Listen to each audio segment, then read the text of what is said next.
Hey guys, welcome back to the channel 1-2 Step. So in this video, I'm going to show you how to delete Grammarly app in your PC.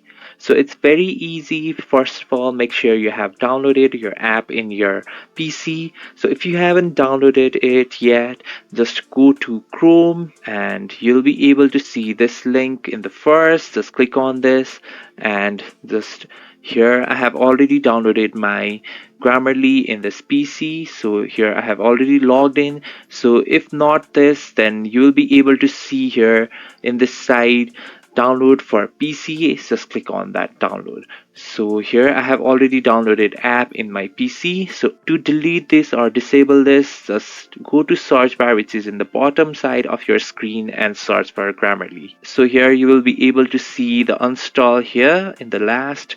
Just click on this.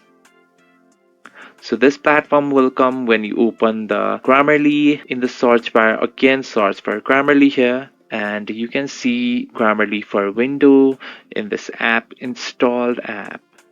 So you can see here three button which is in the right side. Just click on this and install option will be viewed here. So you just can click on this. So your app will be disabled or delete in your PC in easy way. Thanks for watching the video. If you find this video helpful, please subscribe the channel and do not forget to hit the like button.